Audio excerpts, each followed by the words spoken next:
ao nosso primeiro encontro virtual europeu de educadores espíritas. E agora nós temos na continuidade a presença do nosso querido Wellerson. Eu acho que ele já está por aí. Wellerson, querido, bem-vindo. Alegria Olá, estar com Silvana. você. Seja muito bem-vindo. Nossa gratidão por ter aceito o nosso convite e participar conosco desse primeiro encontro virtual, que já está dando alegria, né, imensa de poder compartilhar com tantos irmãos, né, de 9 países, como já foi, como a Aurânia falou anteriormente, realmente a semente sendo levada, né, como o nosso tema de hoje é o semeador saiu a semear, justamente por isso, porque não estamos, né, estamos, como Sandra falou, semeando a todo momento, então que a gente tenha essa consciência que somos semeadores. Então, para nós darmos continuidade, eu vou falar um pouquinho aqui de quem é o nosso querido Wellerson, embora todos já o conheçam, mais uma pequena apresentação. Então, o Wellerson, ele é orador, médium e escritor espírita, ele realiza palestras no Brasil e no exterior. Ele possui 30 livros publicados, cuja renda é revertida para instituições de caridade. Ele é voluntário do Grupo da Fraternidade Espírita Irmã Sheila e é coordenador da Caravana da Educação da ONG Fraternidade Sem Fronteiras, que realiza trabalhos humanitários no Brasil e na África. E hoje, o Wellerson vem falar para nós o tema, né, a história que educa.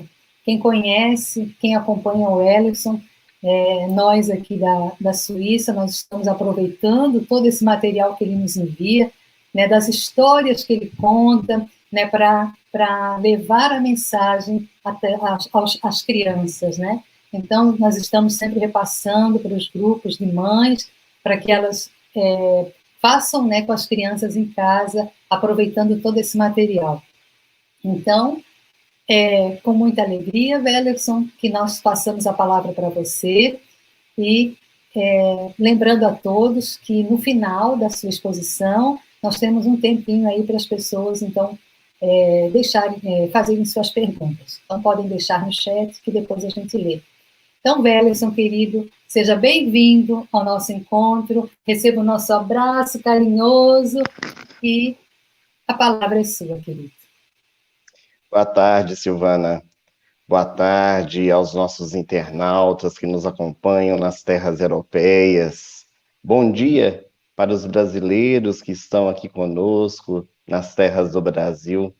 Que Jesus nos abençoe, nos envolva em suas vibrações de paz, para que neste encontro nós possamos deixar verdadeiramente a semente do Evangelho cair sobre os nossos corações, dando-nos a fortaleza, dando-nos as condições necessárias de nos transformar em árvores frutíferas, levando a mensagem não apenas por nossas palavras, mas principalmente por nossas atitudes. O benfeitor espiritual Hilário Silva, pela mediunidade incomparável de Francisco Cândido Xavier, no livro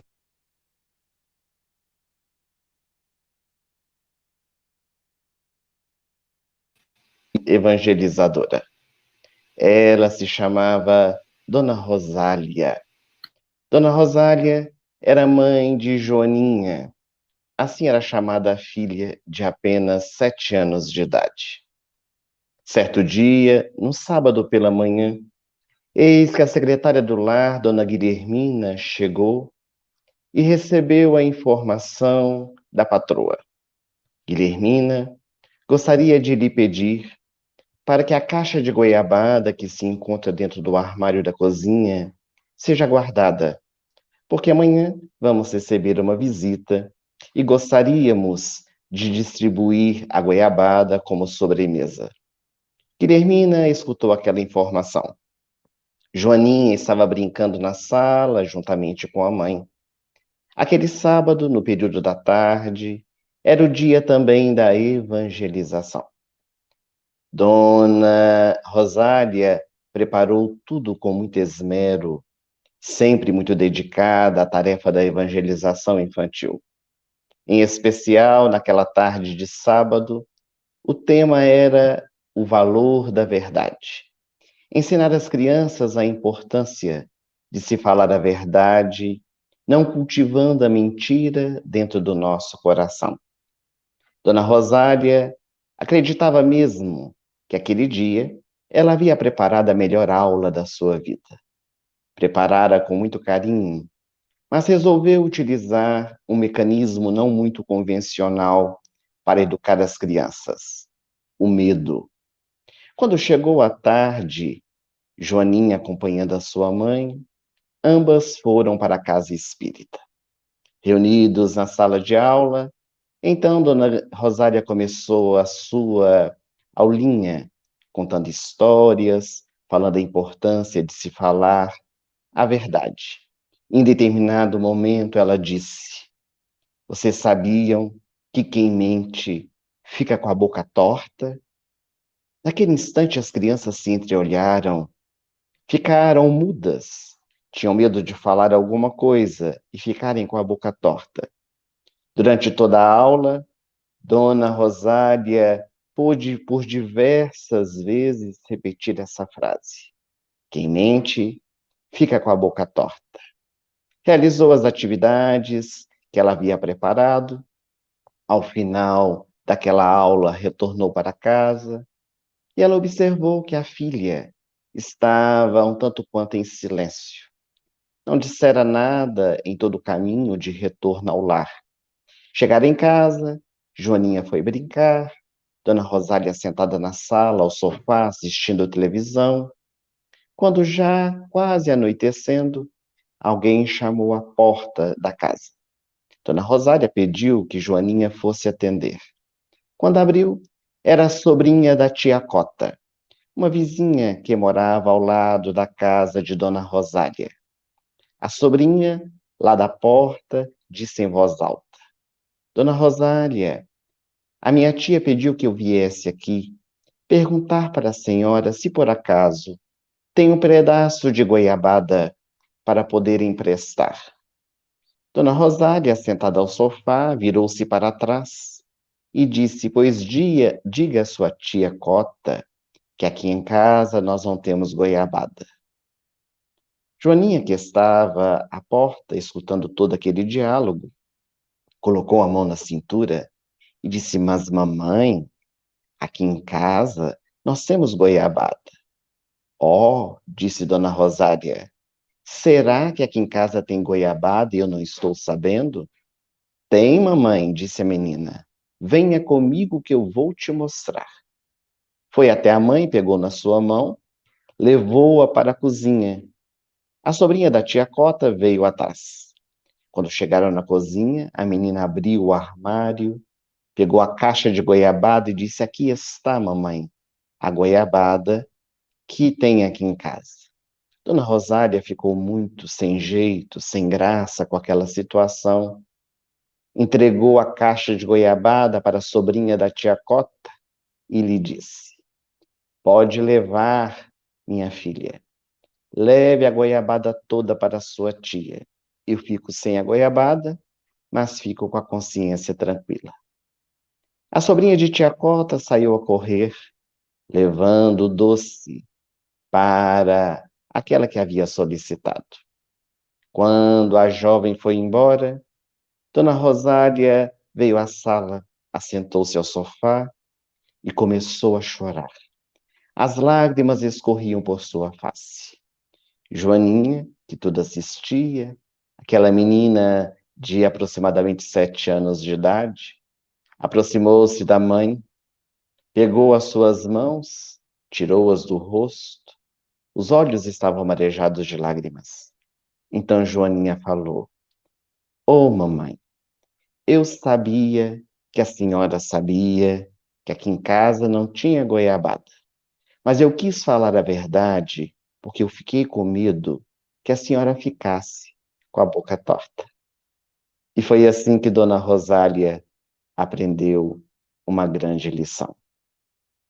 A melhor história é aquela que educa, nos educando. Aliás, Maria Montessori, a grande pedagoga italiana, ela dizia: querem filhos bem educados?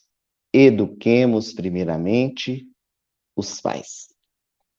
As histórias, meus amigos, sempre estiveram no imaginário popular.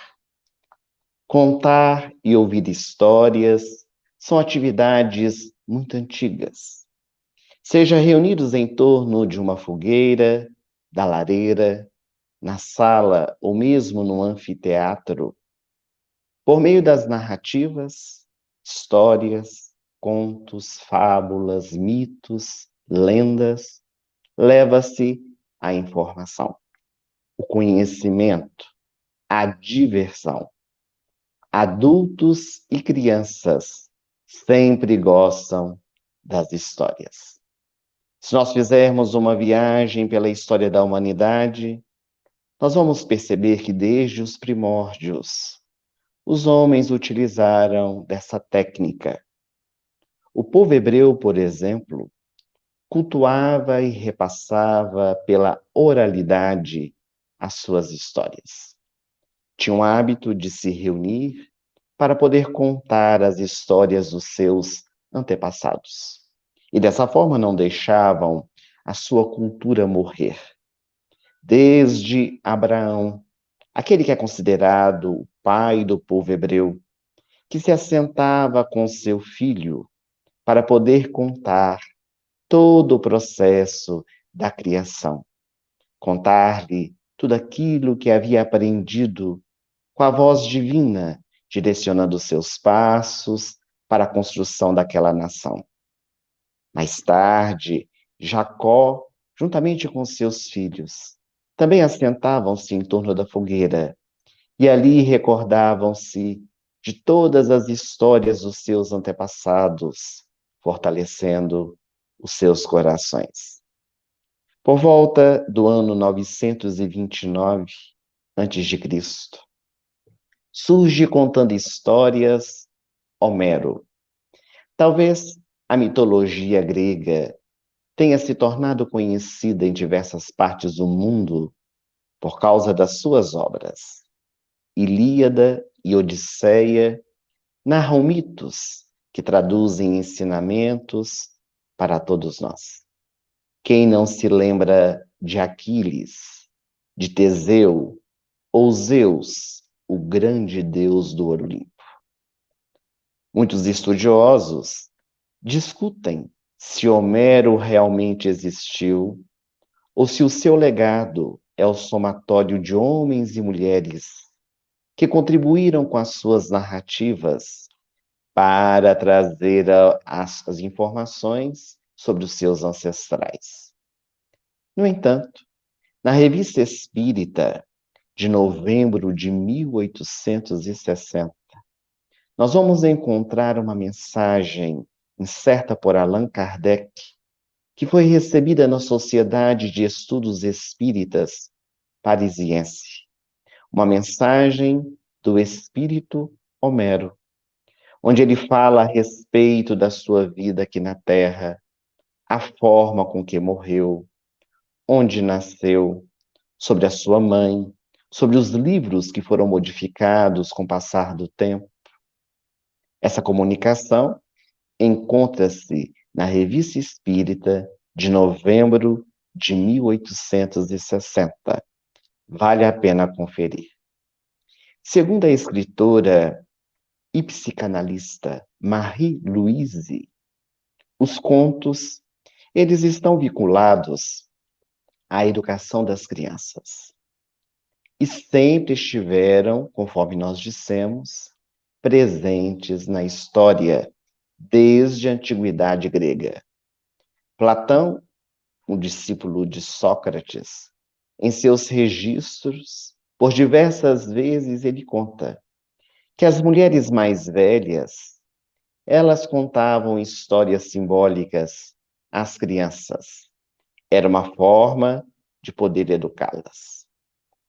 Ainda na Grécia, nós vamos encontrar um escravo que tornou-se famoso.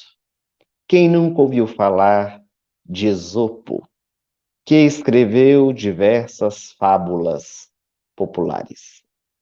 A ele se atribui, inclusive, esse gênero literário. Foi ele que criou a arte de se contar fábulas. Ele serviu como inspiração para que vários outros escritores, ao longo dos séculos, também pudessem criar, também pudessem trazer asas à nossa imaginação. Muito embora se saiba muito pouco a respeito de Esopo, o seu legado, as suas histórias, as suas fábulas se espalharam pelo mundo, em diversas línguas, em culturas diferentes, especialmente pelas tradições orais. Em muitos dos seus escritos, os animais falam e têm características humanas. Mas o detalhe é que essas fábulas, elas têm ensinamentos morais. De uma maneira alegórica, ele vai contando aquelas experiências dos animais para nos trazer ensinamentos. No século V a.C., essas fábulas já eram conhecidas em toda a Grécia. Ele partia da cultura popular daquela região para poder compor os seus escritos. Geralmente, quando um escritor vai contar uma história, ele se utiliza dos recursos que dispõe. Ele conta a respeito do que está à sua volta. E nas fábulas de Esopo, os animais cometem erros, são sábios ou tolos, bons ou maus, exatamente como nós, os seres humanos. Então, a intenção de Esopo era mostrar numa linguagem infantil que nós, os seres humanos, podemos agir para o bem ou para o mal, conforme as nossas escolhas. Se nós dermos um salto quântico, bem mais tarde, nos séculos 17 e 18, surgem os contos de fada. Eles eram contados, naquela época, tanto para adultos como para crianças. Na Europa, eles eram narrados para as populações agrícolas durante o inverno. Aquecendo-se dentro de casa, a família se reunia e havia sempre aquele que contava o sabor da própria emoção, as histórias que envolviam os corações. Segundo os passos de Esopo, La Fontaine, na França, especialmente no século XIX, vai se tornar conhecido também por suas fábulas. Quem de nós nunca ouviu falar da cigarra e da formiga? Não podemos nos esquecer dos dois irmãos célebres, alemães, linguistas, poetas e também escritores, os irmãos Grimm, que dedicaram-se ao registro de várias fábulas infantis, e algumas delas tornaram-se conhecidas mundialmente. Chapeuzinho Vermelho, Os Três Porquinhos, A Bela Adormecida. Muitas dessas histórias se tornaram clássicos, utilizados inclusive em filmes pelo Walt Disney. Aliás, falando de histórias que educam, nós não podemos esquecer Walt Disney, que no século XX, esse produtor cinematográfico, diretor, roteirista, animador, filantropo, produziu o primeiro longa-metragem de animação no ano de 1937, Branca de Neve e os Sete Anões. Ele tornou-se um ícone da cultura popular e foi criador de personagens que ficaram imortalizados, como o Mickey, o Pato Donald, o Pateta. Aqui no Brasil, nós temos a figura que muito contribuiu para a literatura infantil, como para a pedagogia, Monteiro Lobato. A figura de uma avó contadora de histórias, que sempre está presente no universo infantil, é criada por Lobato, no mundo mágico do Sítio do Pica-Pau Amarelo. E ele escolheu, na trama que escreve, duas contadoras de histórias. A vovó Benta, que contava histórias para os seus netos, relatos de fatos mitológicos, adaptações de clássicos infantis, e a tia Anastácia, que contava histórias do reino da Mãe d'Água, do folclore brasileiro, ou ainda adaptava alguns contos tradicionais europeus.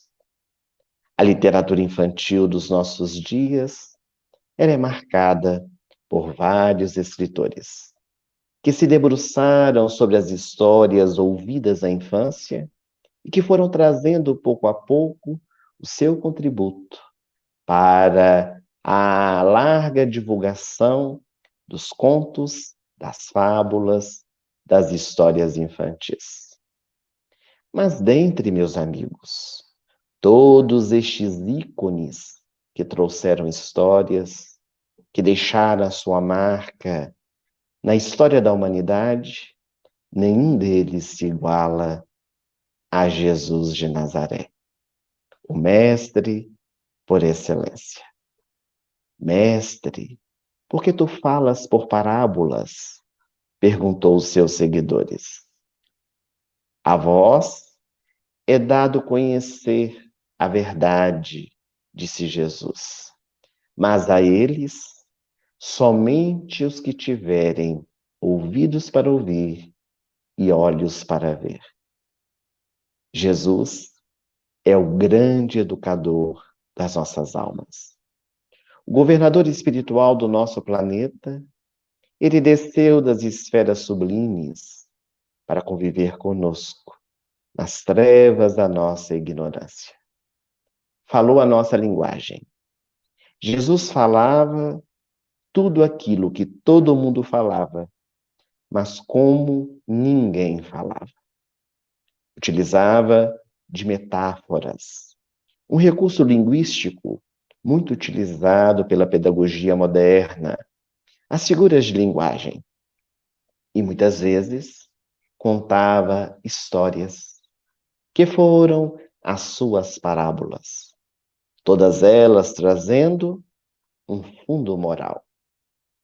Em O Livro dos Espíritos, Allan Kardec, o nosso codificador, na questão 627, ele teve ocasião de questionar as entidades venerandas. Se Jesus trouxe todos os ensinamentos necessários, se ele é o nosso modelo e guia, para que servem o ensino dos Espíritos? E os imortais respondem que Jesus empregava a miúde na sua linguagem alegorias, parábolas, metáforas, porque ele falava de conformidade com seu tempo, com os lugares que passou. E necessário se faz que nós possamos desvendar, estudar, compreender, mas muito mais praticar. A nossa missão, dizem os Espíritos, é abrir os olhos e ouvidos a todas as pessoas. Então, se as histórias de Jesus, elas vêm bordadas de alegorias, é necessário retirar o espírito da letra para que nós possamos entender em profundidade a sua essência. Paulo de Tarso, o grande apóstolo dos gentios, ele afirmava que a letra mata, mas o espírito vivifica. Para nós termos uma ideia da importância das parábolas de Jesus, Emmanuel, no livro Consolador, na questão 290, pela mediunidade de Chico Xavier, vai dizer que as parábolas de Jesus, do Evangelho, são como as sementes divinas que desabrochariam mais tarde em árvores de misericórdia e de sabedoria para toda a humanidade. Durante aproximadamente 3 anos e meio, que Jesus faz o trabalho da divulgação das boas novas de alegria, ele trouxe os seus ensinamentos em acontecimentos marcantes, fatos, encontros, diálogos, lições imortais por meio de suas frases, dos seus discursos, mas foram as suas parábolas que puderam marcar profundamente os seus corações, os nossos corações. Porque essas histórias, elas são atemporais. Em qualquer época, em qualquer instante que nós tomarmos para poder estudá-las, nós vamos perceber a essência da lei divina, que é perfeita, e por isso nos traz o roteiro seguro para a nossa iluminação interior.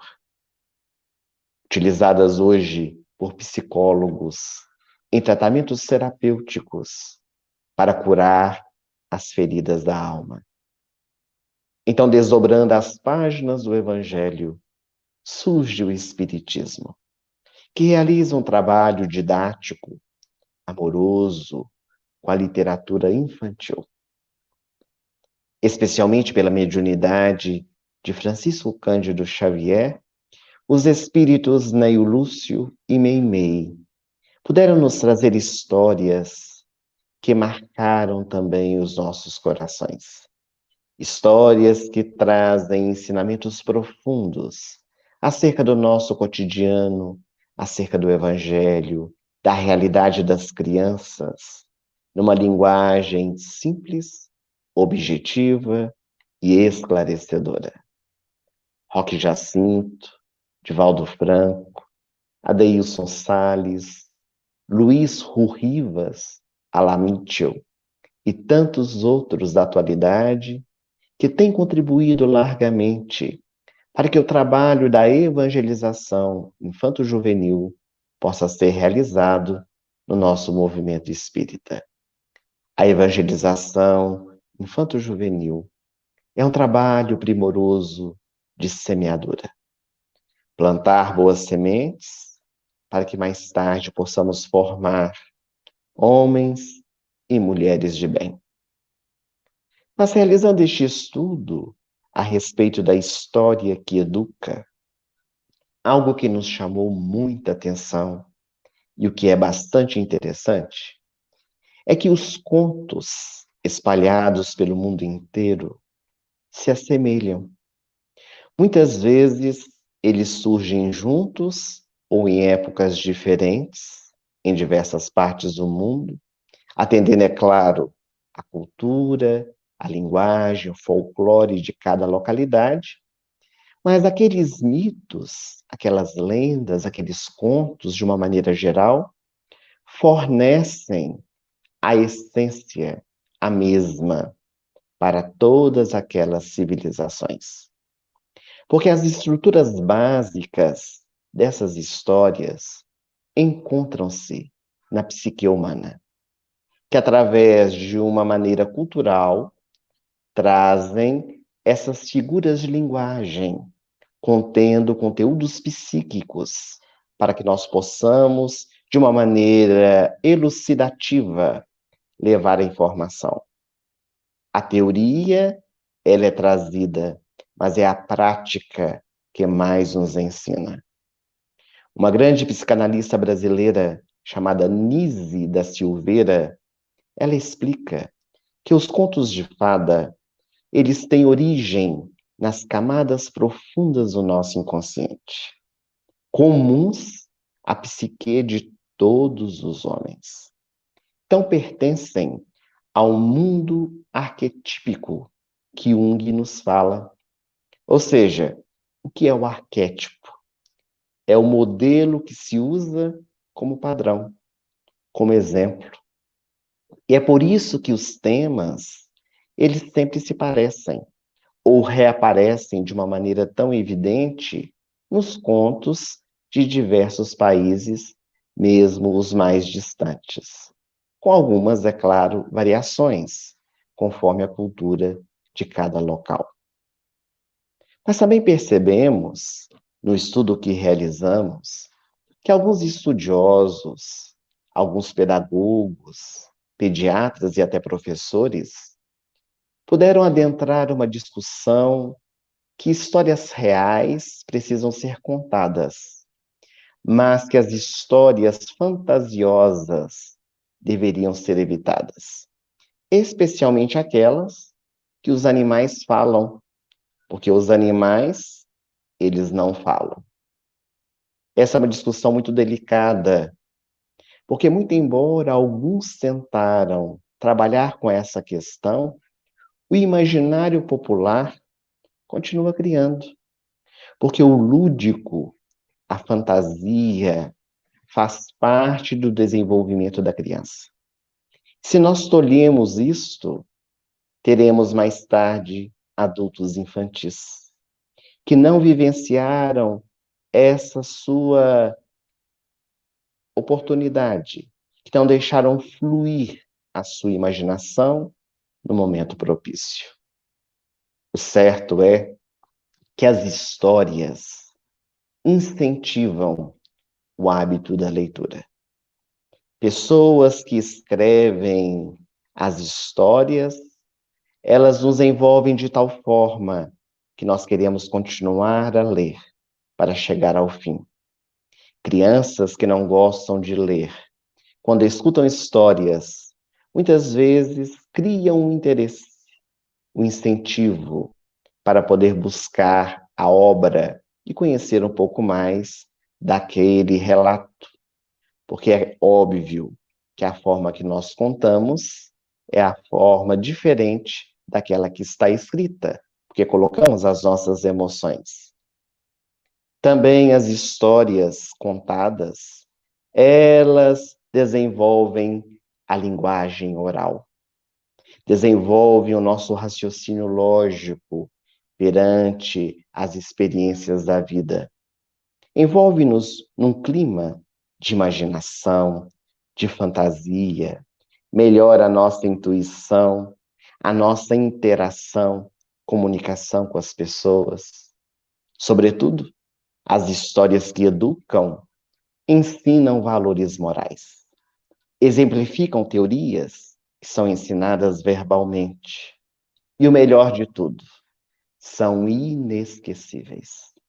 Uma história bem contada, quando é escutada com o coração, ela não se esquece jamais.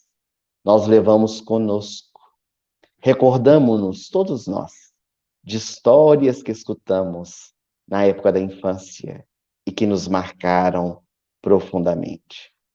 Então, essas e muitas outras vantagens, quando utilizamos de histórias que educam. Mas quando nós falamos de histórias, seja contar ou ouvir belas narrativas, o que vem logo à nossa mente são os contos de fada, mas também a figura do contador de histórias. O contador de histórias, ele é uma figura ancestral que está muito presente no imaginário de muitas gerações. Em uma época em que não haviam recursos tecnológicos, em que não havia internet, os contadores de histórias eram imprescindíveis para a formação dos futuros adultos. Porque o contador, ele ameniza os medos, faz entender o que se passa com a vida, enfrenta os dilemas, os confrontos sociais, individuais, por meio das histórias que narra, extrai o aprendizado para que ele possa ser compreendido de uma forma mais profunda. Contador de histórias, ele não é um mero reprodutor de uma narrativa, porque ele improvisa, ele amplia o conto, modifica o conto conforme a sua necessidade. É muito conhecida As Mil e Uma Noites, que são as 1001 histórias contadas por Sherazade, ela que queria permanecer viva e livre. O vizir, o grande sultão, tinha o hábito de utilizar-se do seu harém das mulheres. Possuía muitas concubinas e depois de deitar-se com elas, mandava matar. Como Sherazade não queria morrer, então estabelece esta diretriz e começa a contar histórias que nunca tinham fim. Sempre queria deixar o vizir inculcado para as cenas do próximo capítulo. O desejo também dessa mulher era purificar o coração do incessante desejo de vingança do vizir contra as mulheres. Na nossa era moderna, apesar de todos os apelos da internet, dos jogos eletrônicos, das redes sociais, crianças, jovens, adultos ainda sentem muita atração pela figura de um bom contador de histórias. Com a sua voz modificada, com seus gestos, com a sua teatralidade. Mas todos nós, escutemos bem, indistintamente, somos contadores de histórias. Quando nós chegamos em casa e narramos o acontecimento do nosso dia para alguém, nós estamos contando uma história. Quando nós falamos sobre as nossas angústias, sobre as nossas dores, explicando o porquê delas, estamos contando uma história. Quando nós falamos a nossa alegria, quando nós falamos as nossas conquistas de uma viagem que nós realizamos, nós estamos contando uma história. A todo instante, nas nossas relações, nós estamos contando histórias. Mas como ser um bom contador de histórias? Porque na educação infanto-juvenil, em especial, é necessário desenvolver-se a arte de contar histórias, seja na evangelização infantil, dentro da nossa religião, ou seja mesmo dentro de casa, na educação com os nossos filhos. Vamos tentar trazer alguns pontos muito importantes para uma boa contação de histórias. Como se conta uma boa história? Primeira coisa, contar a história como se fosse uma boa e bela notícia, com entusiasmo. Sabe aquele momento que uma pessoa vem nos dizer algo, uma novidade, e atrai a atenção de todos que estão à sua volta? Deixa todo mundo curioso? Então, contar histórias pode ter o mesmo gostinho, se nós contarmos com vontade, com empolgação, com alegria. Segundo ponto, escolher a história que nós gostamos. É preciso escolher a história que vai se contar. É preciso ter afinidade com ela. Porque quando nós criamos afinidade, criamos a sintonia, nós estabeleceremos uma conexão mais profunda com o relato, tendo a possibilidade de contar com muito mais entusiasmo. Ler o livro primeiro, internalizar aquela história. Gostar da história não significa que a história seja apenas de felicidade ou de alegria. Porque há muitos livros que despertam em nós medos, raiva, tristeza, melancolia. E essas histórias também valem muito a pena, porque elas deixam marcas e podem dizer também um pouco sobre nós mesmos.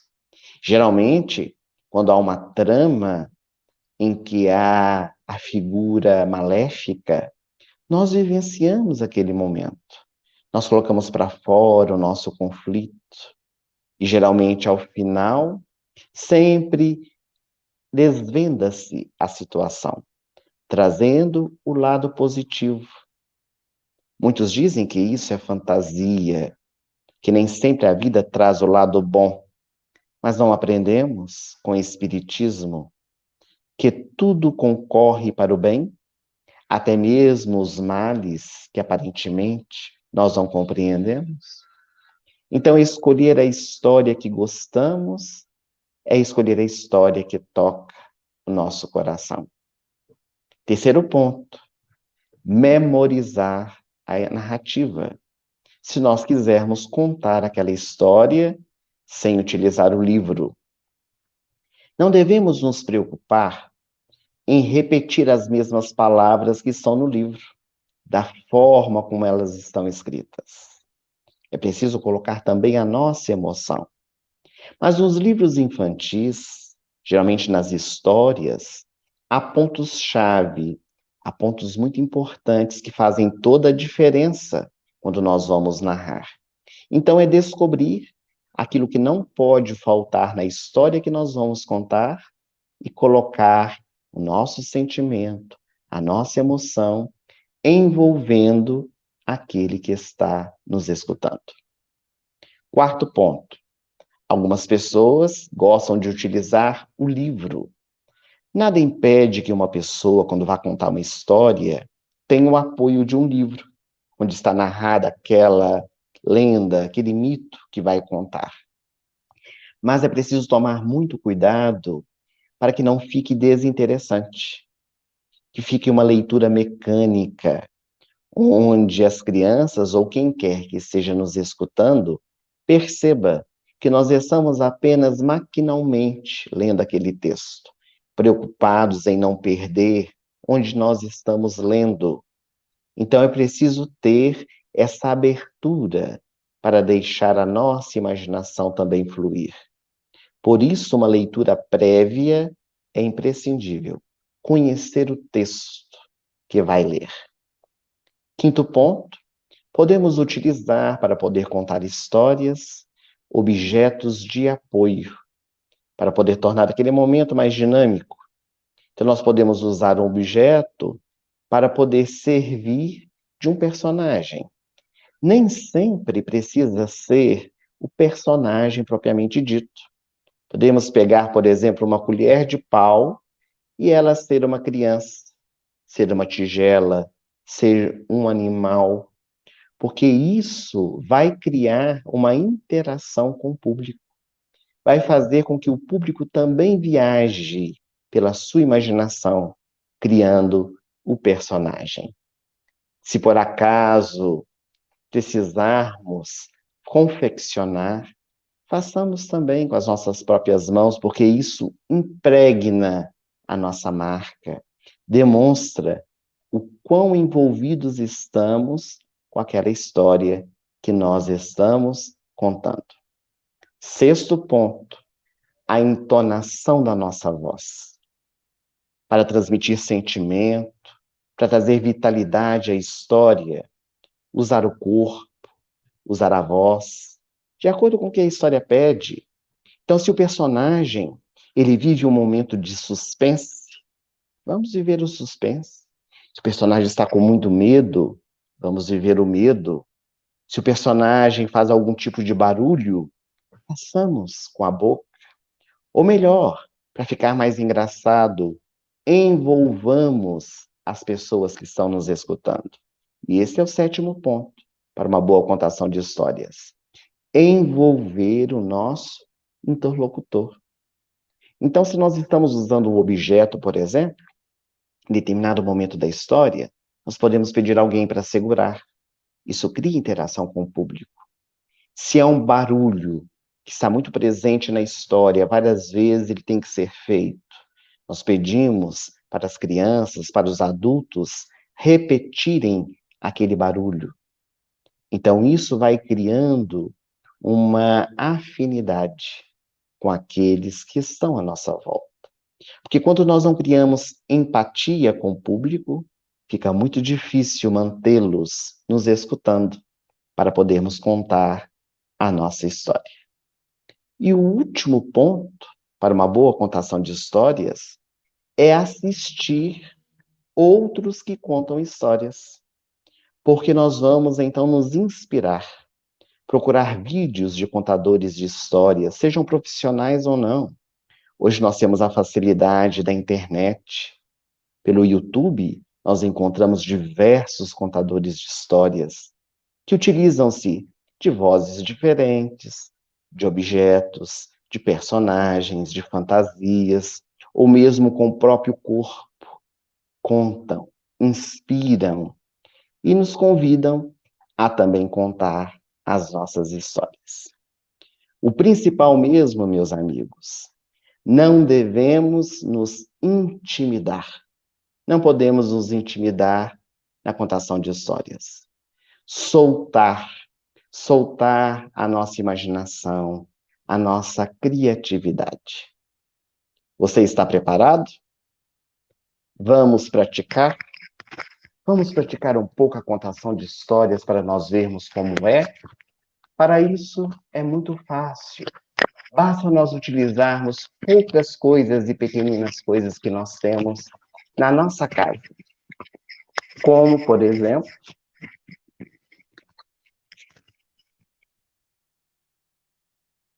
exemplo, uma gravata. Pegue uma gravata colorida que você pode fabricar, que você pode comprar, coloque para poder mudar o seu personagem, para torná-lo mais engraçado.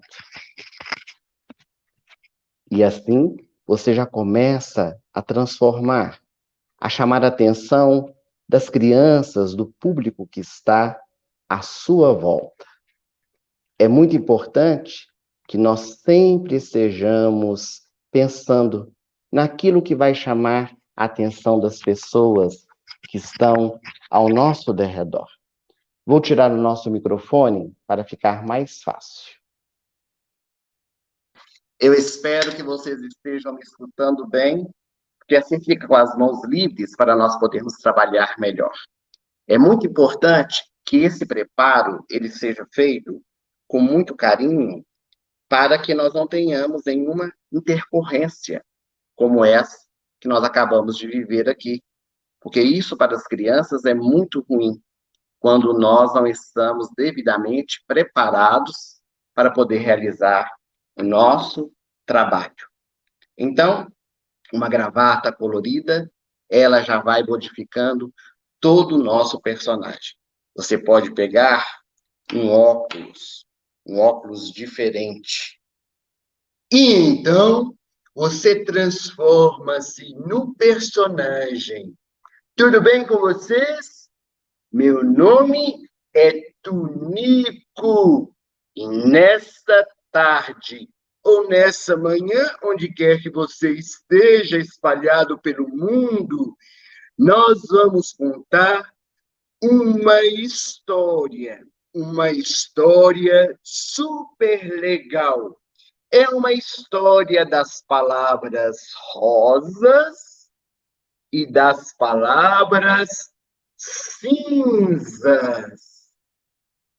Havia aqui na Terra muitas palavras espalhadas por todos os lugares. Mas as palavras mais utilizadas eram as palavras rosas, que são as palavras gentes. Muito obrigado. Primeiro você, por favor. Você é muito importante para mim. São palavras tão suaves que parecem mais algodão doce, espalhadas pela terra. Mas um dia, algo aconteceu.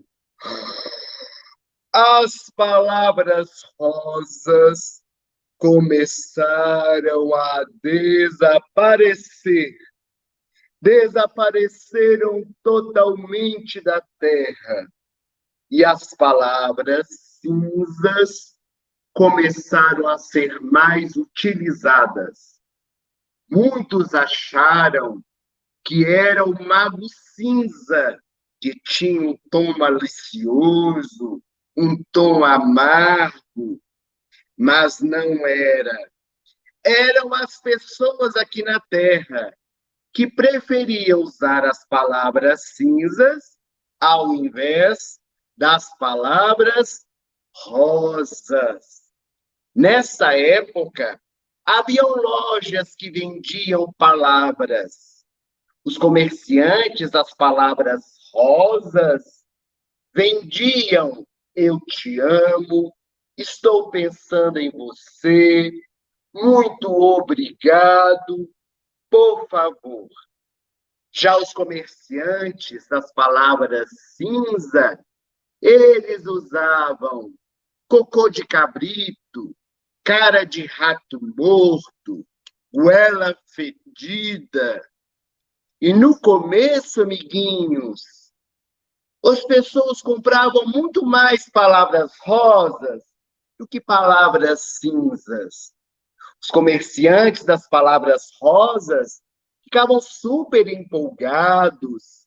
Eles estavam sempre recebendo lucros. Mas, de repente, amiguinhos, de repente começou uma grande pandemia. Houve uma crise de emprego, uma greve de coração, e as palavras cinzas foram tomando cada vez mais o espaço aqui na Terra. Os patrões compravam muito as palavras cinzas. Vá procurar outro canto. Você está despedido, meu velho. Pode procurar a porta da rua. Havia muita guerra entre as famílias, divórcios, casais que não se entendiam, ciúmes. Compravam-se as palavras não te amo mais, está tudo acabado. Nas lojas de palavra rosa, havia encalhe. Ninguém queria comprar obrigado, por favor, eu te amo. Os comerciantes das palavras rosas resolveram mesmo fazer uma promoção. Compre 10 palavras pelo preço de uma. Mas mesmo pelos preços muito módicos, ninguém se interessava pelas palavras rosas.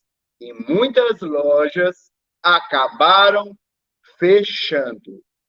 Mas as lojas de palavras cinza foram cada vez mais se multiplicando.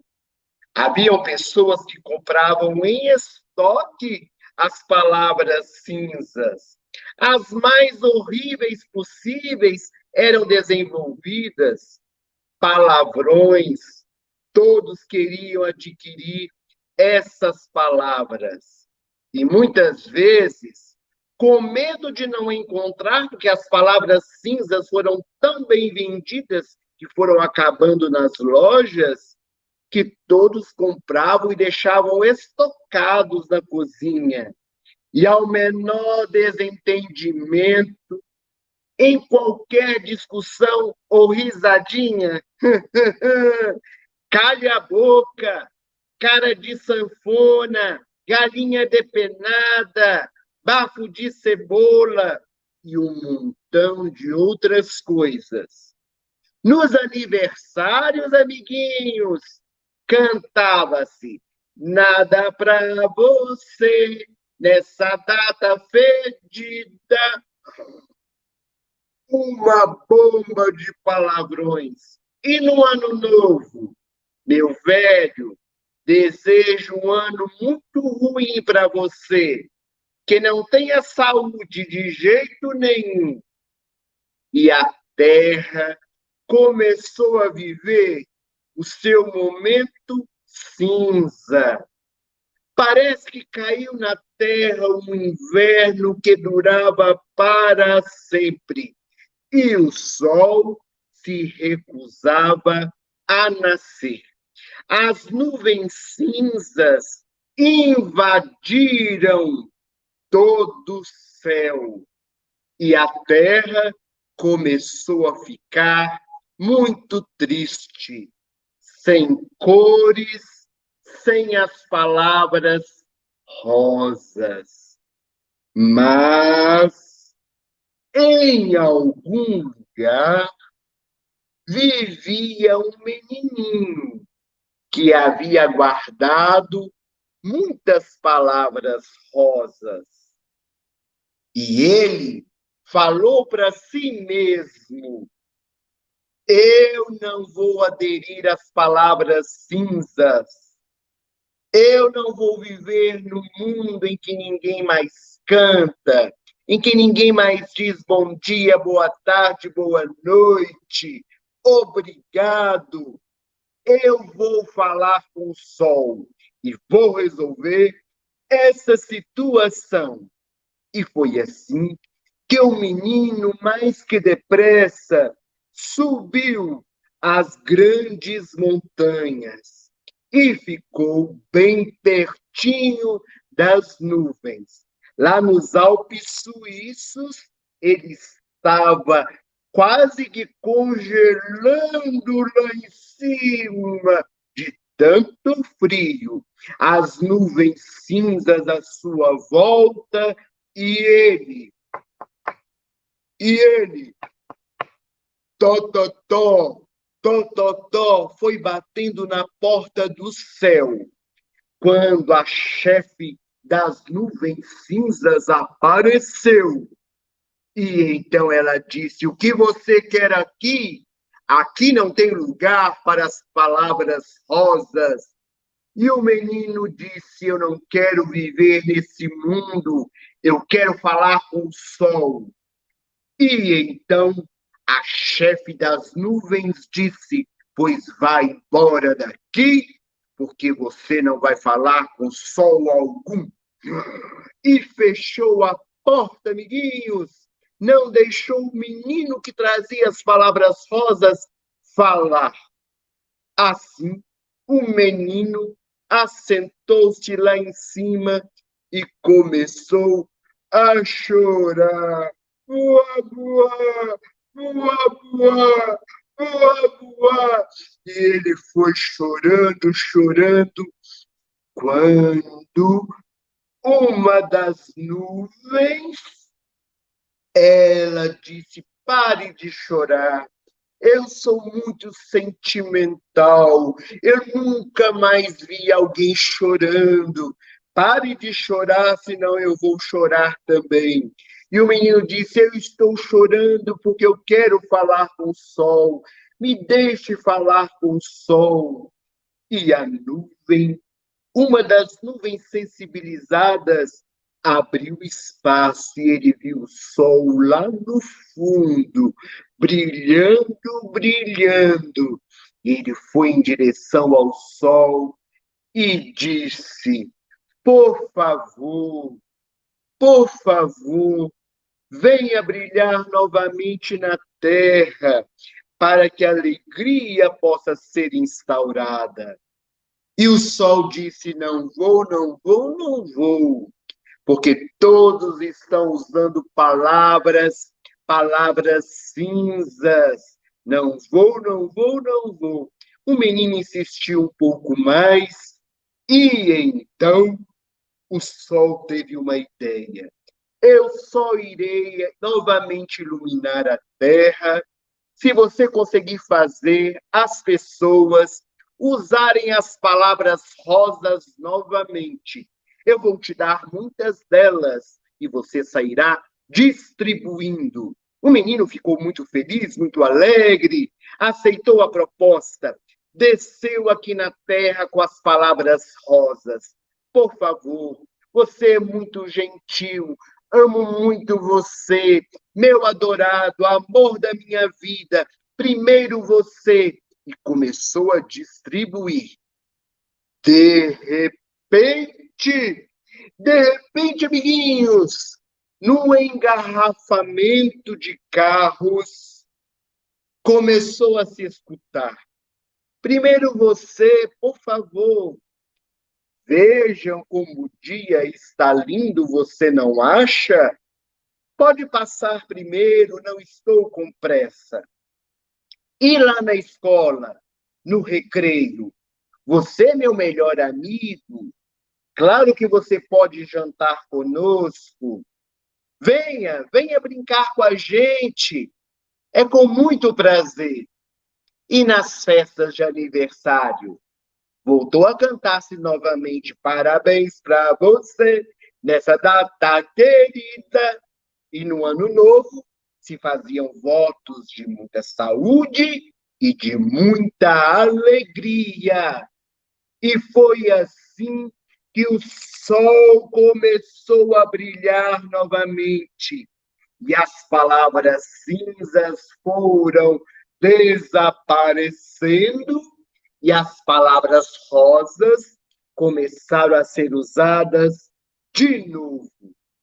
Essa história, amiguinhos, nos ensina a usar as palavras rosas no nosso dia a dia.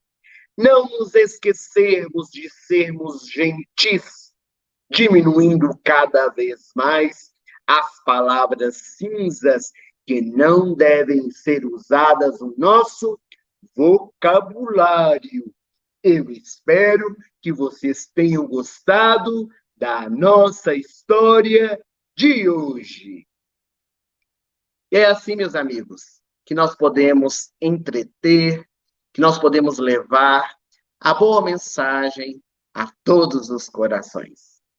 Gostaríamos de agradecer o carinho da presença de todos vocês. E agora, conforme a nossa programação, vamos abrir o espaço para perguntas, se for o caso, sobre o nosso tema da tarde, da manhã de hoje.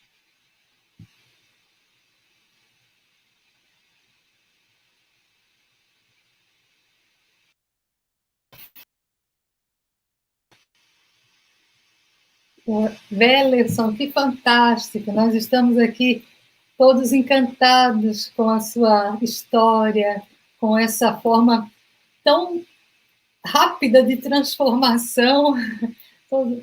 Pegou todos nós de surpresa. Nós sabíamos que tinha um momento de prática, mas, na verdade, nós não sabíamos que seria assim. E foi fantástico. Todos nós aqui amamos. O público, que agora são 12 países, também estão super animados aqui nos comentários, falando, que maravilha, obrigado. A magia começou. Tem uma senhora dizendo que os filhos netos delas estão adorando. Muitas manifestações aqui, que são diretamente para você, obviamente, depois você vai poder ler, né, querido Wellerson, seus personagens, muito obrigado por tanto amor, o Wellerson nos encanta.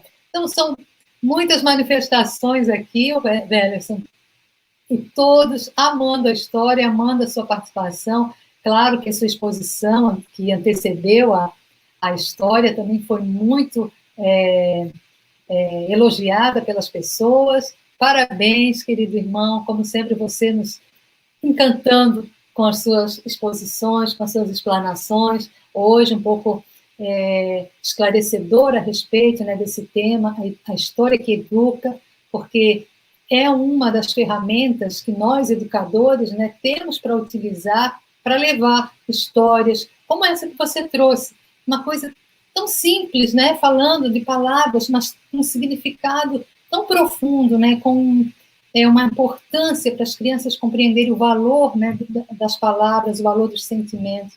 Gratidão, muita gratidão. Eu estou vendo aqui no chat, o que está surgindo aqui é agradecimento, parabéns, gratidão, adoro os seus personagens, fantástico. Não estou vendo aqui nenhuma pergunta. Acredito que as pessoas estão tão felizes, tão entusiasmadas com a sua apresentação, com a sua história, que não surgiu nenhuma pergunta aqui, tá? Realmente, exposição, história maravilhosa, tem gente lá dos Alpes Suíços dizendo que é um show. Então, muito, muito obrigada. Está ainda aberto aqui, se alguém quiser fazer alguma pergunta para o Wellerson, está aberto. Se alguma de nossas amigas aí, Urânia, Cláudia, quiserem fazer alguma pergunta, se você puder colocar elas aqui conosco. Temos a Valéria, da Suíça, também, participando. Meninas, nós estávamos ali no chat privado falando como nós estávamos emocionadas, né? Uma maravilha. E a Karina, da Itália, se ela quiser participar também conosco. Uma maravilha, Welson. Muito obrigada. Eu coloquei aqui no chat que eu realmente não esperava. Te juro, você começou a sua exposição de uma maneira tão maravilhosa, mas centrado, tão bem direcionado. E, de repente, tanta luz, tanta cor, tantas penas e uma história... Fantástico, muito obrigada. Realmente, uma prática como essa enche os nossos corações. Muito obrigado. Você está com o som desligado, Cláudia. Eu compartilho da opinião das meninas, da opinião do chat. Eu até confesso, né, que uma das nossas atividades, eu e as meninas, é ficar acompanhando o chat, mas eu me envolvi tanto na história e eu esquecia de olhar o chat, depois percorria para verificar se tinha alguma pergunta, porque eu acho que todas nós, né, nós mergulhamos na sua conferência, mergulhamos no personagem, e foi uma maravilha, parabéns, mais uma vez, obrigado. E é uma palestra, é um trabalho que 50 minutos é pouco. Creio que nós passaremos a tarde toda ouvindo as histórias aqui, né, meninas? Recostadas, ouvindo as suas histórias, a sua coleção de histórias, que deve ser enorme. Eu também gostaria de externar o meu agradecimento. Foi muito bonito. Meninas, agora começou a surgir perguntas. Desculpa, Antes, então, vou passar aqui para a pergunta. Como podemos trazer para o virtual essas crianças? Os trabalhos virtuais, eles se iniciaram com a força da pandemia, a necessidade. Isso foi muito bom, inclusive para o nosso movimento espírita, que abriu espaço para que nós pudéssemos realizar as nossas reuniões doutrinárias, eventos como esse, que talvez presencialmente não teriam a mesma repercussão. Então, abrindo possibilidades de que outras pessoas possam se integrar a nós. Hoje as crianças estão muito tecnológicas. As crianças buscam os jogos eletrônicos, acessam os celulares dos pais quando já não possuem os seus próprios. Na televisão, utilizam-se de todos os canais para assistir os seus desenhos animados. Então, quando nós realizamos a nossa casa espírita, as reuniões virtuais para as crianças, é importante que nós tenhamos essa interação, que nós contemos uma história, que nós convidemos as crianças para participar de alguma maneira. E hoje nós temos todas essas facilidades, através dos dispositivos eletrônicos, que permitem que toda a comunidade esteja reunida numa sala só, cada um possa falar, possa trocar ideias.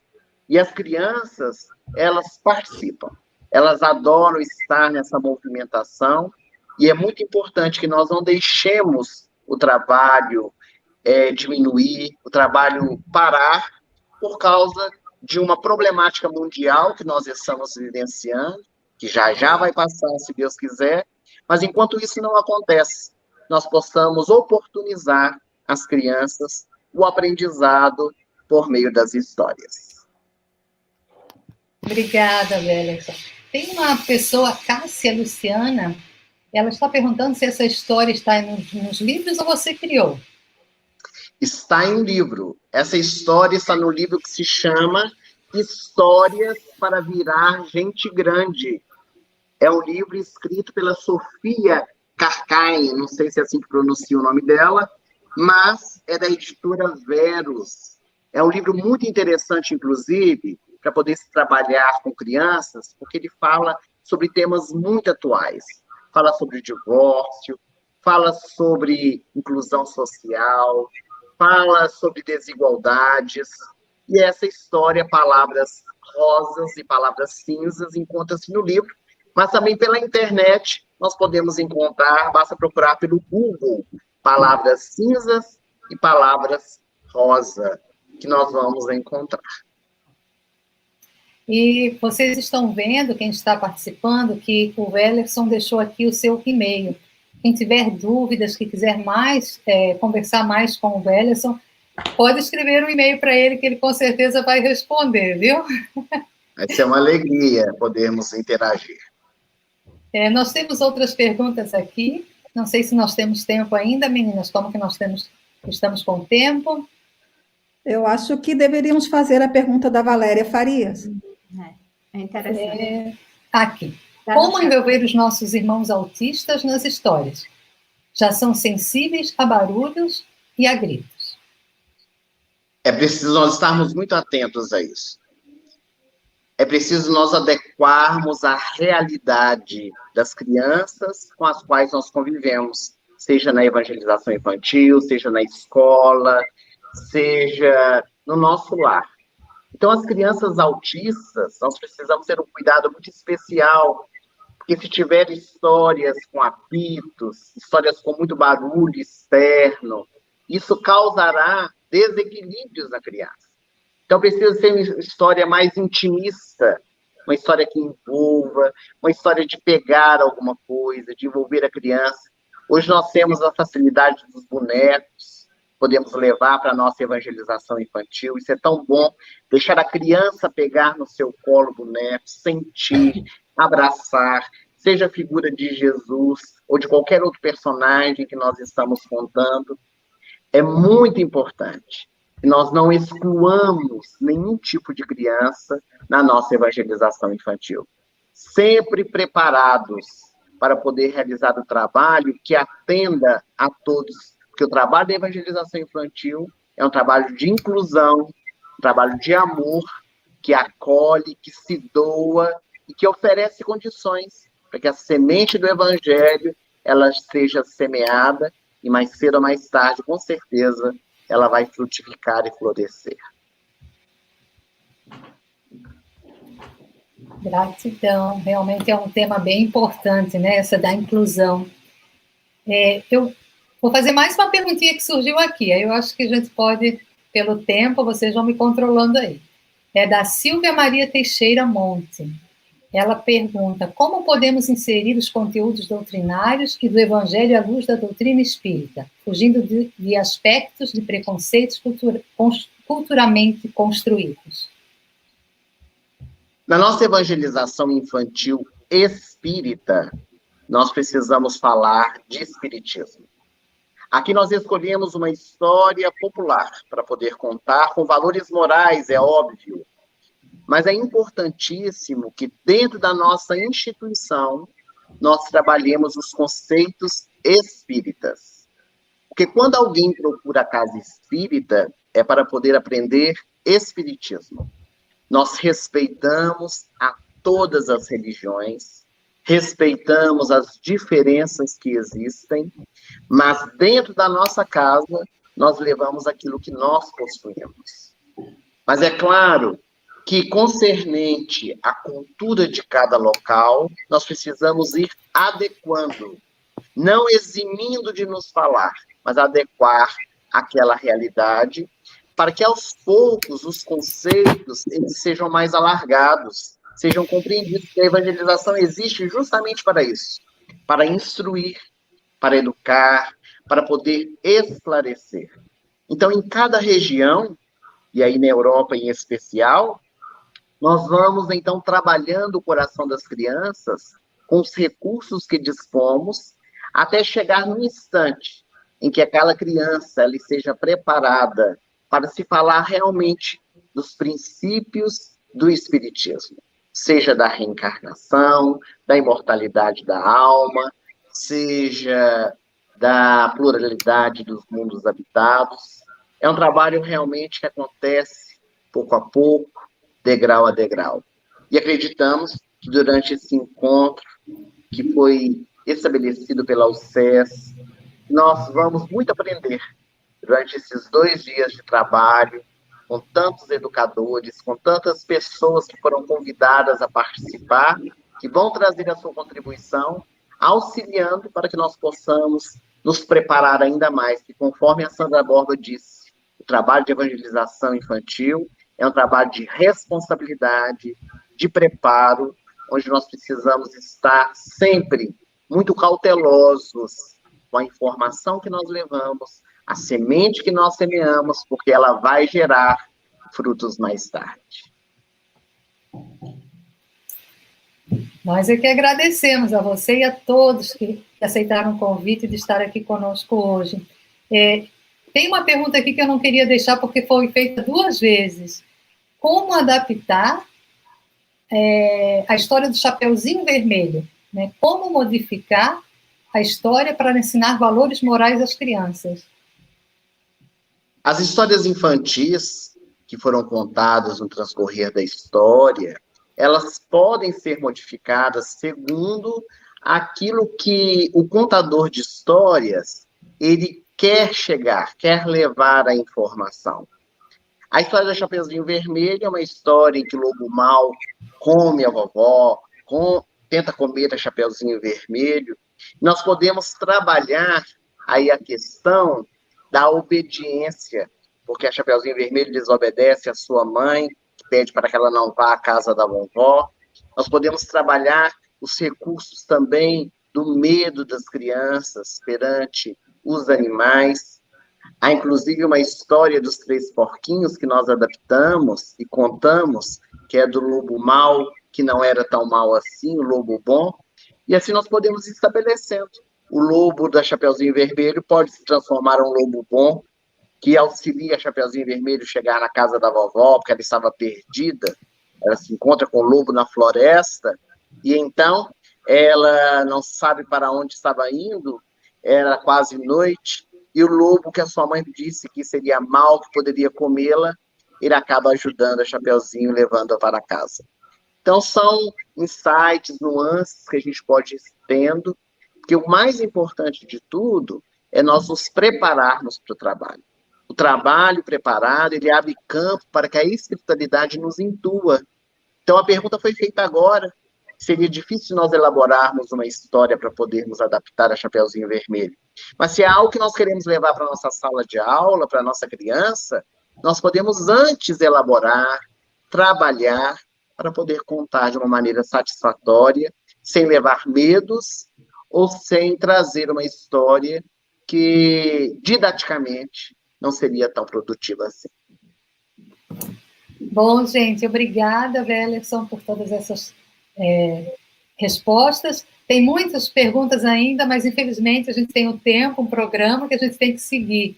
Tem gente dizendo que chegou atrasado. Não se preocupem, que vai ficar tudo gravado em todos os canais, no canal da UCES também.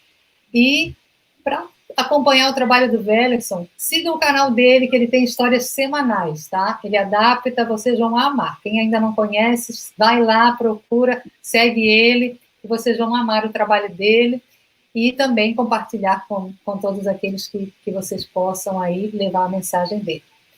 Então, queridos, nós chegamos ao final, então, da nossa primeira parte. Nós agora vamos fazer uma pequena pausa de 10 minutos para poderem ir tomar um cafezinho, um chazinho, comer alguma coisinha. E retornamos, então, em 10 minutos. Agora são 11h36 no Brasil. Meninas, que hora aí na Suíça? 3h36. 3h36. Então, nós voltamos em 10 minutos, tá? 11h46, 13h46. Nos vemos, então, daqui a pouquinho. Wellerson, querido, nosso agradecimento, nosso amor e carinho por você. Se você quiser... Muito obrigado. Obrigado a todos os nossos internautas que nos acompanham. Nossa gratidão, nosso carinho. Deem o seu like no vídeo, divulguem, compartilhem, para que outras pessoas